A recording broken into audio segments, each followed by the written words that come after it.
Welcome to Control Plus Q, where we discuss economics, finance, and investment from the perspective of high school students.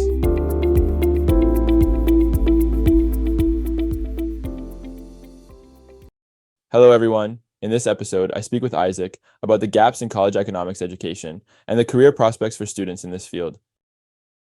I know in addition to offering investment strategies and like services like to your clients, Ivy Line Capital has also has a program or like an initiative called the Investment and Derivatives Program, Yep. which is like specifically to college students. And I was um, wondering just kind of how like what was the purpose behind creating this, and like do you see any kind of shortcomings or any gaps in the education system between, let's say, like in your students, like in college and also like I guess in high school as well. Yeah, yeah. So just yeah, obviously a little quick backstory on that. When I started when I thought about doing this, I originally thought like, I don't know if it basically okay, so what happened was back in 2017, I'm obviously a big fan of mentorship for myself, right? And I noticed like because I was actually, pretty active on LinkedIn using it. And I noticed I was getting, a couple students from like some of the local universities, like Penn State, definitely for sure.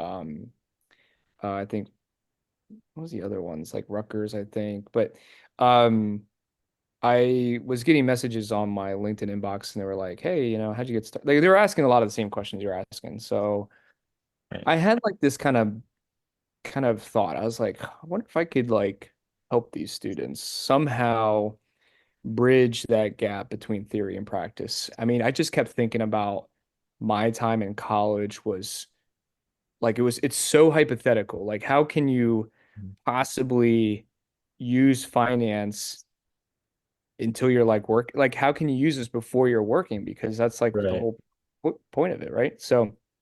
Um, so as I'm like responding back to these students, I thought about it and I kind of ran an idea by a mentor and a friend of mine.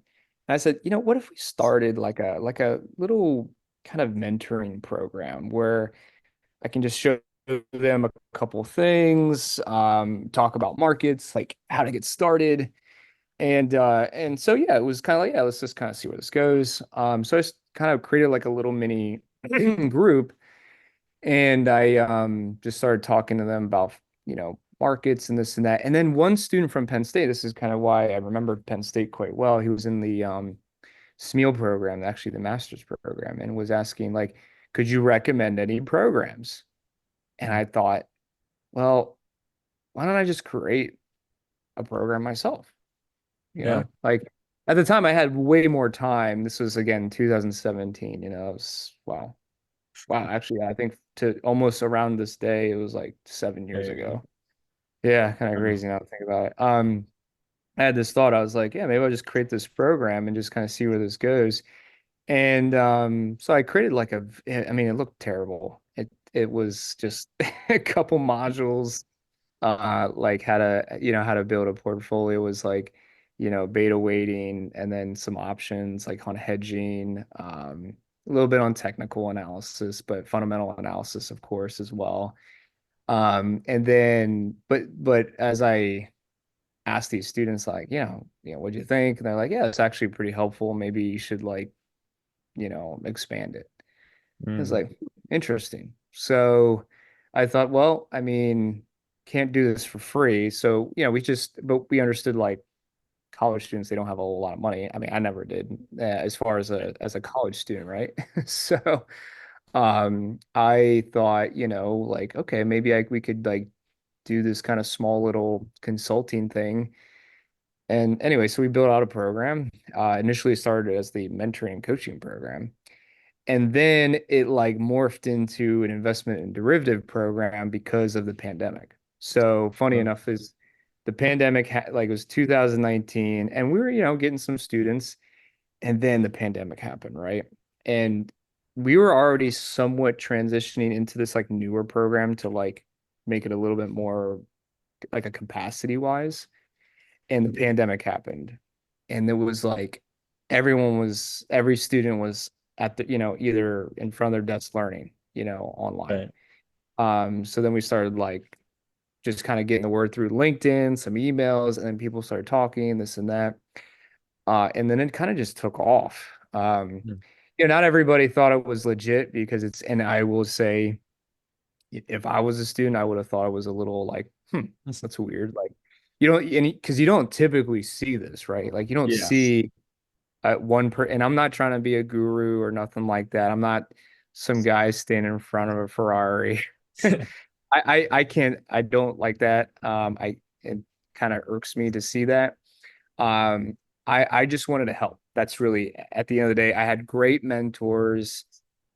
I Mhm. thought maybe I can leave a mark in this world by helping.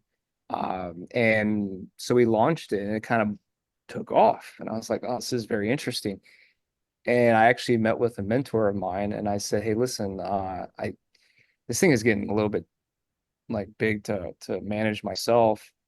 And I said, like, I think I may want to shut it down. So that was like 2021 or something. And he was like and his mentor is named Raymond Sobieski. I've known him. He's a Wharton MBA Wharton grad. Oh, wow. His son actually just got into Wharton too.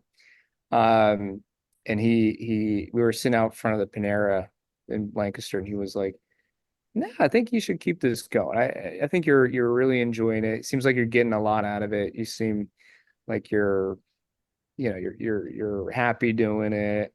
It seems like it's up your wheelhouse for helping." And I think I thought about it for all like 5 seconds. I'm like, okay, yeah, maybe we'll just make it bigger, or like we'll just make it better. And that's kind of how it did. Yeah. So, Oh. um, anyway, long story short, you kind of lead up to recently.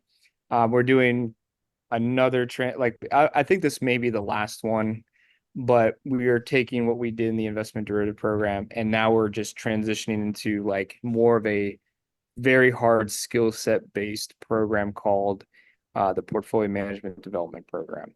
So now that all my years of doing this, it's not just going to be kind of a mixed bag, but it's going to be very concentrated because the investment derivative program was like sales and trading, a little bit of portfolio management, um, analyst work, but now it's going to be a little bit more heavily focused on portfolio management and like equity analysis. So, and Mm. that's pretty much it. Like we're going to talk options, but we're not going to get heavily involved in the trading side.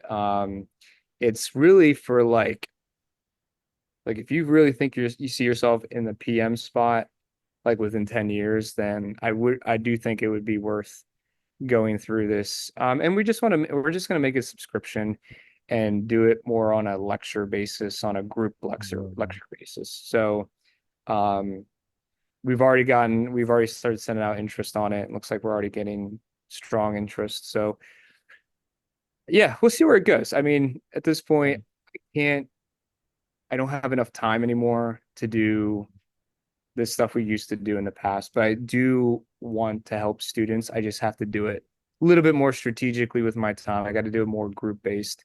We're going to do it, basically every other week. So, but Uh, um, yeah, so it's going to be super heavy in Excel and a lot of formulas and so forth. So, um, oh, yeah. yeah.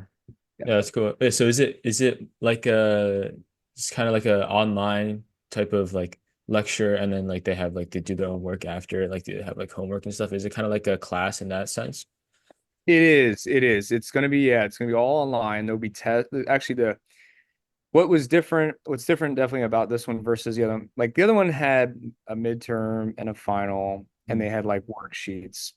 Um, this actually has embedded tests, like just to like constantly refine your skill sets. Like, do you really know what a DCF is? Do you really know what optimization is? Right. Variance and all these other, fancy terms that are basically just statistical, mathematical formulas, So, Yeah. um, yeah, it's every month the goal is to have a new topic. I think unless we're in the DCF because the DCF is going to be probably a couple months. But ultimately it's really um kind of meant to help like we're gonna just try to leave the responsibility to the student.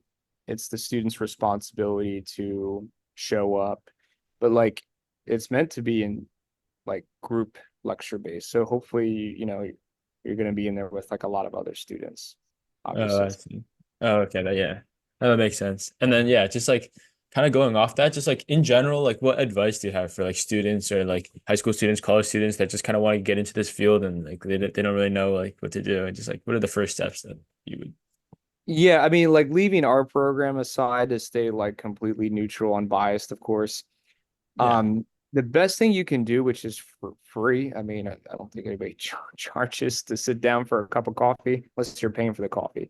Just reach out and network. Talk to other professionals. Talk to college students. So, like, if you're a high school student, uh, try to like, do some searching of like people who went to your school and now are in college trying to go for business or finance. Yeah. If you're in college, then yeah, you should be definitely networking number one with your alumni. Mhm.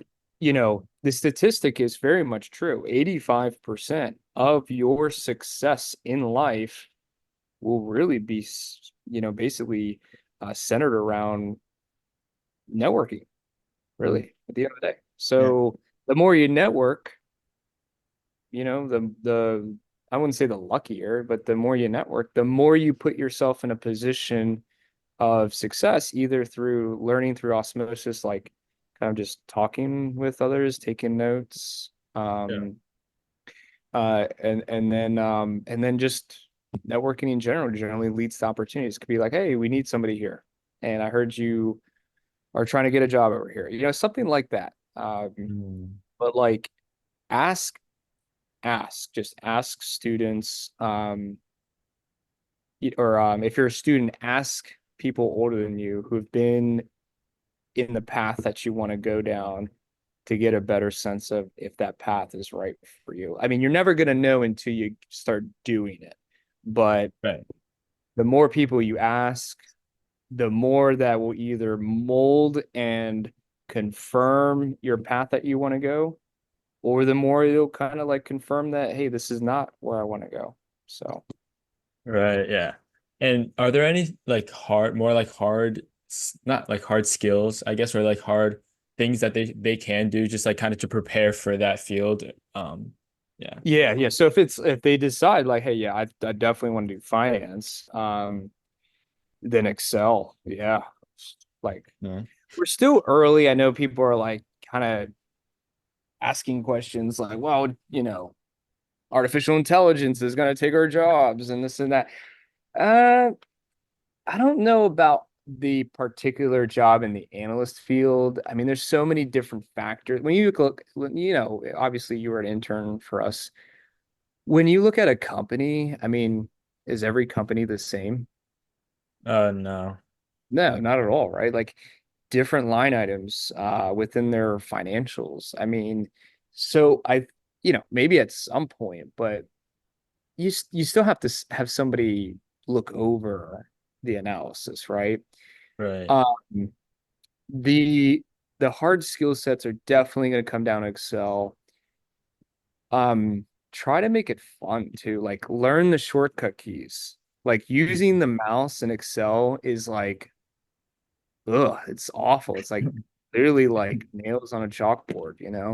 Um, but like when you start, maneuvering the Excel worksheet, and you got to do it. PC is the way to go. Like if Right. you're using MacBook, I mean, that still doesn't do it any justice.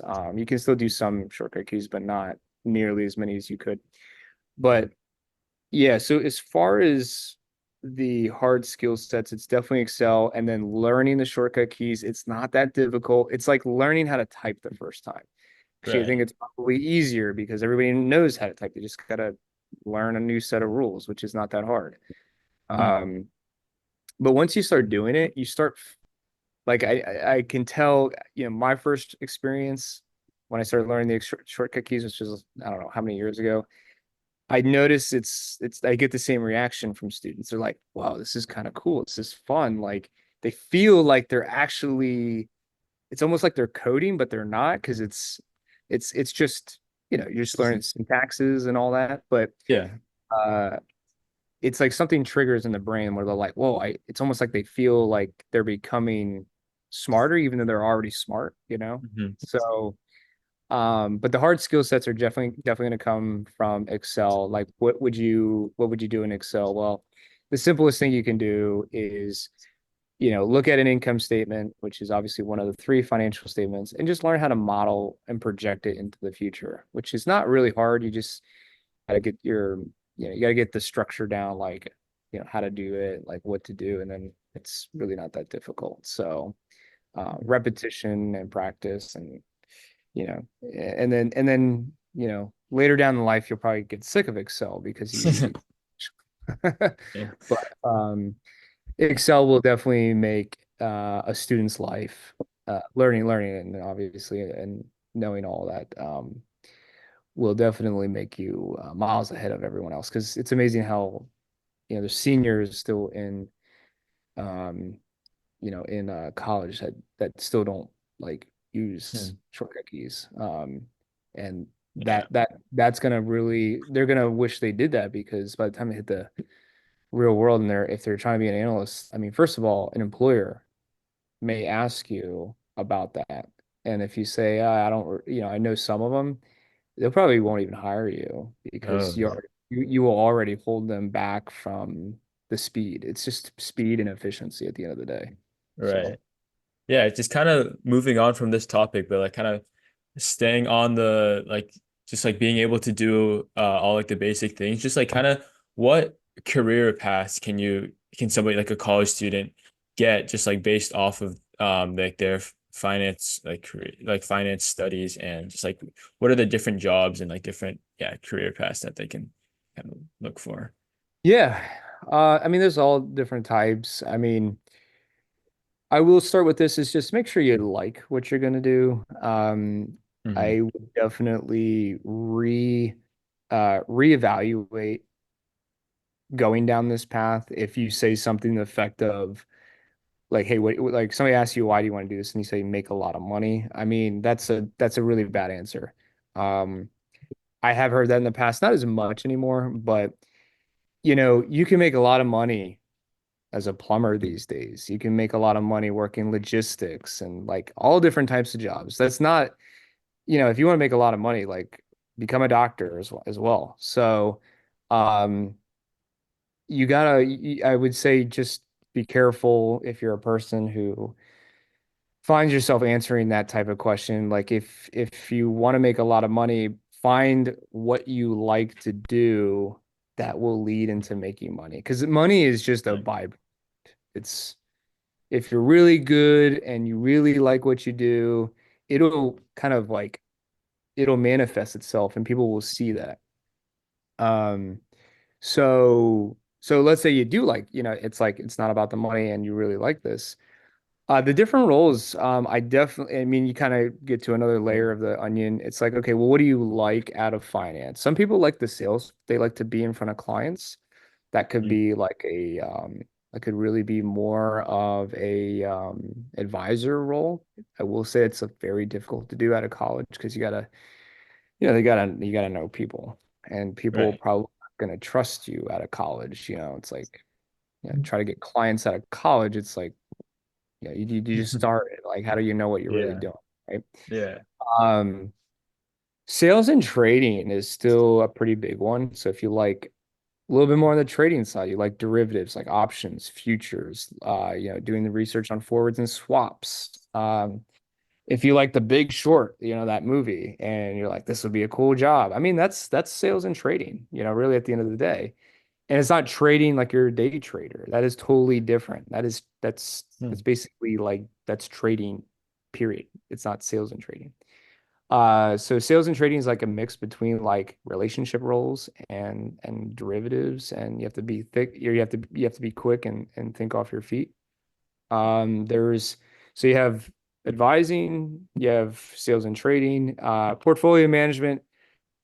That generally doesn't come until probably minimum of 5 to 7 years. But generally it's more like a 10-year track because normally to be a PM.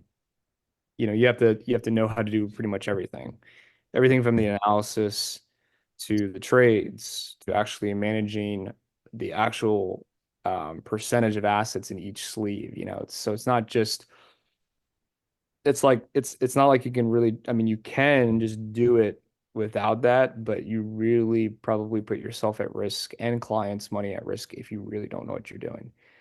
But later down the line, portfolio management, for people who are like, they love markets, they love macro, micro, they love everything data, and they love like, doing the analysis within companies, trying to find an optimal mix of risk and beta versus like reward, such as forward returns, all that. Um, so yeah, and then the last one is well, there's a few others, but you have consulting, which is like helping businesses become more efficient. That's Right. generally offered through KPMG, EY, Ernst and Young, or that's EY, excuse me, KPMG, PwC. There's those other ones that are, I forget, it's like Bain and is it Bain? Bain and Company, I think is one. Um, so yeah, you have those. Investment banking, that's a big one. A lot of people, I noticed, like, I guess from doing this for so many years, investment banking is on the sell side, and Right. then the buy side is like, you know, private equity, hedge funds, asset management. Uh, I noticed like half students want to go sell side in investment banking, and then like the other half is wants to do like this sales and trading, the asset management, advising. So, I'm not going to go into a whole lesson on that, but basically, yeah, this would be like your main ones. You have sell side investment banking, and you would also layer in there, I guess, sales and trading is technically kind of both. It's sell and buy side. Just depends on who you're representing and what side you're representing. And then the buy side is asset management like BlackRock, State Street, Vanguard, your big asset management firms. And then private equity usually is kind of the next jump from investment banking. So you kind of Uh, go from sell to buy side, that's investment banking. Then most people want to go private equity because you're doing the exact same thing, but you're just now on the buy side instead of selling a company, you're trying to buy a company. yeah, just kind of going off that for Yeah. like people that like don't really aren't really familiar with the field, like what's the difference between like the buy and sell side? And Yeah, I know. Yeah. So that actually is this is definitely an area that I've, after talking to, probably, yeah, it's definitely thousands of students. Um that is, it's kind of remarkable how much schools don't go into that. Like universities and colleges, they don't talk about that a whole lot. But it's really not that hard. Sell side is really what it sounds. You're working for a company that is in the business of selling a service. Mhm. That's it.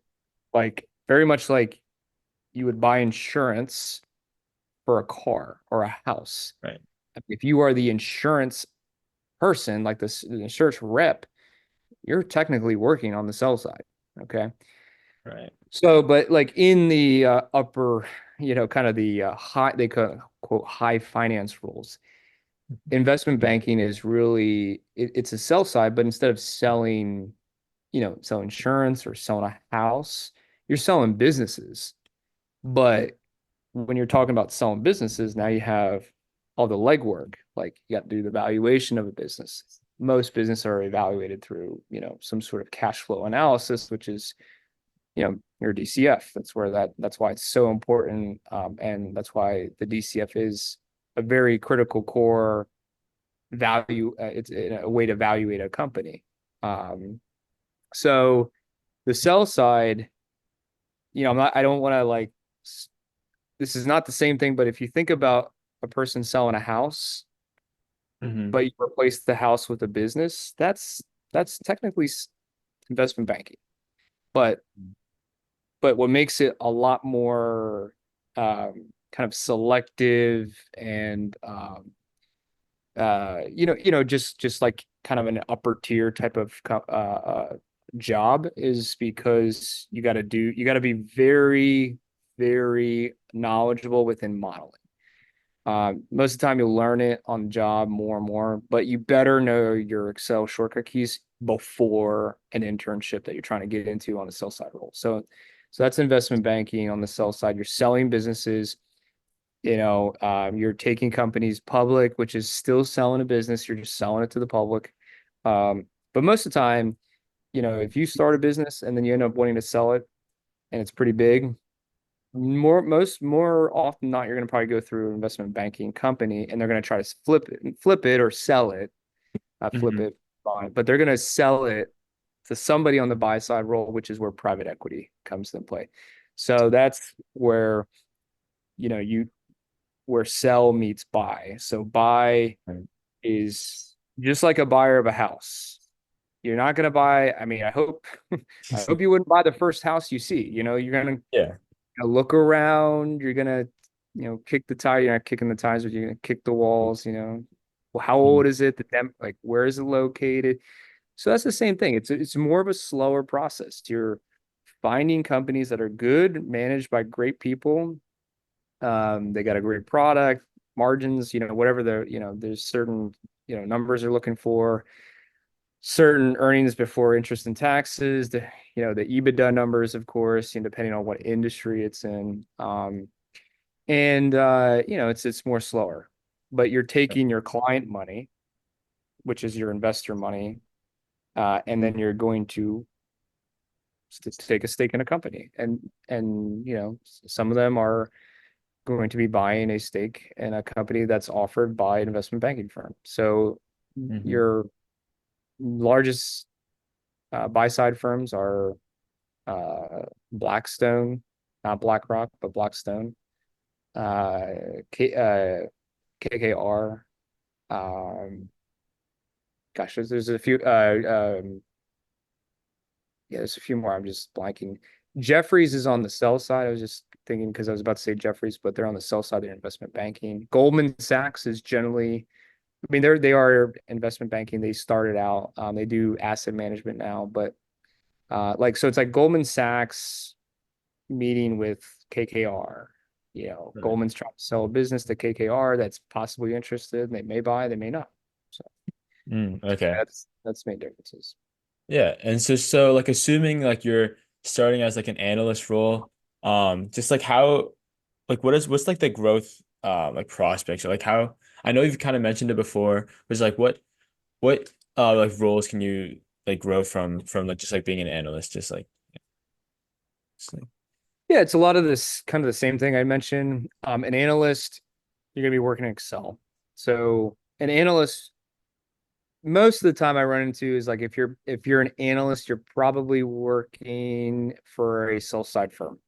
right. Uh, Goldman Sachs is obviously the one I just brought up. So if you're an equity analyst for a buy side firm, you're most likely working with publicly held companies like a BlackRock. They're the largest asset manager in the world. It used to be Vanguard like 3 or 4 years ago, and now it's Mm. BlackRock. So like a lot of those ETFs that we're so used to buying, not SPY, but like your IWM and TLTs, IEFs, and there's a lot of obviously out there, but um, anything iShares.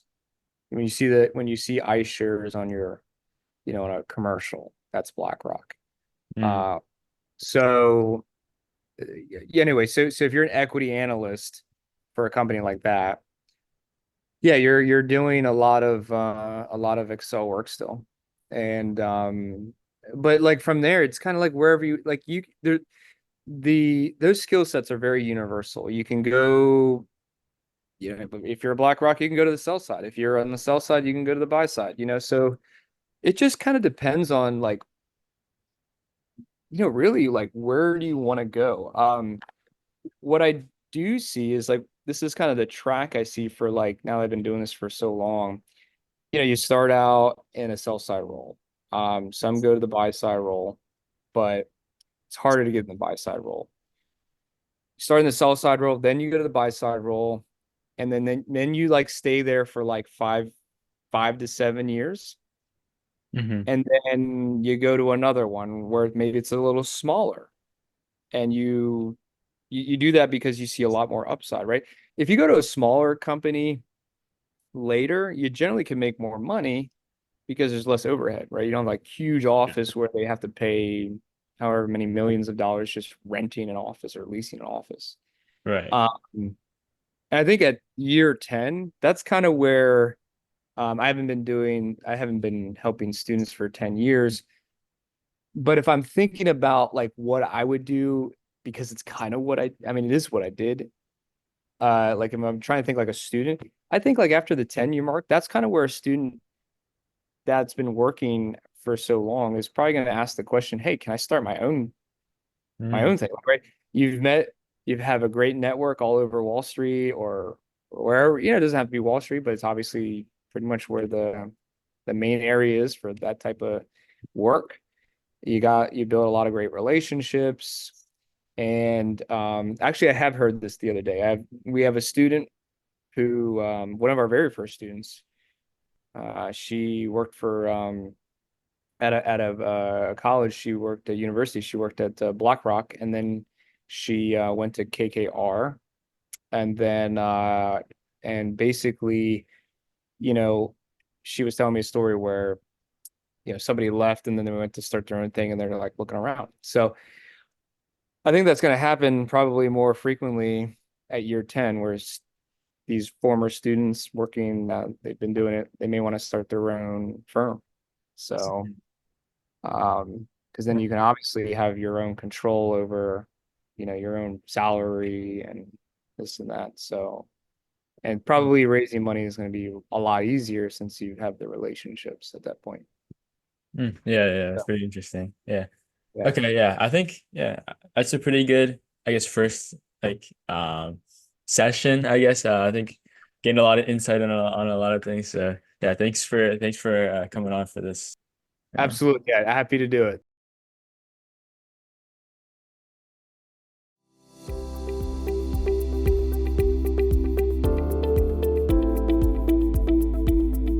That is all for this episode. Thank you for listening, and I will see you next time.